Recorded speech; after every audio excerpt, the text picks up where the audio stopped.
Hello po!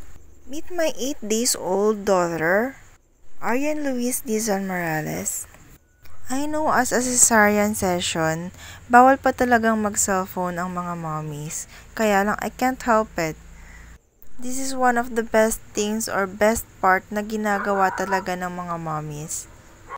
Yung panoorin silang matulog, yung ine-enjoy lahat ng movements ng face and ng buong bodies ni baby.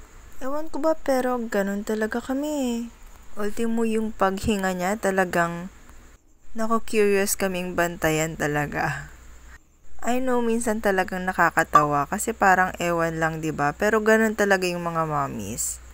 Nakakatuwa naman kasi talaga 'di ba? Ayan, yung simpleng pagkunot ng mga kilay niya, yung paghinga niya, yung pagngiti niya ng maliit. Sarap talaga sa feeling. Yung nakikita mo yung gumagalaw yung mga lips niya, yung parang maiiyak na siya. 'Di ba? Yung pagbabago ng mood ng mukha niya. Tignan nyo naman, sinong hindi matutuwa, 'di ba? Ang cute talaga ng mga babies. Yung smile nilang talagang, ay naman. Yung lahat ng hirap na dinanas mo, from the start mula nung nalaman mong buntis ka, naglihi ka, lumalaki yung tummy mo, yung lahat ng craves mo, yung sela ng paglilihi ko sa kanya talagang sobra.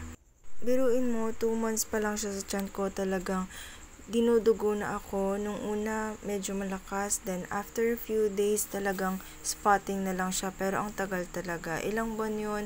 And then, nung tumigil, after almost 2 months, tumigil siya. Pero, daming bawal. Bawal talagang magbuhat.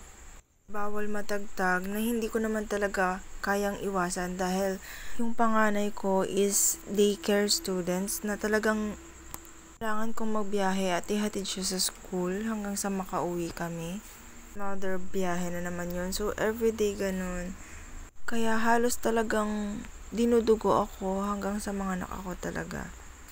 Plus, yung sobrang taas ng acid ko, that time na talagang pinagbubuntis ko siya, bawal ang gatas, bawal ang kape, talagang ultimo gatas talagang hindi ko mainom. Yung hirap na yun, 'di ba? Tapos bigla pagkapanganak mo, nakikita mo siya, lahat ng pagod, lahat ng sakit, lahat ng hirap na dinanas mo from the start talagang mawawala talaga. Sobrang saya talaga ni Mommy anak nang una kitang makita.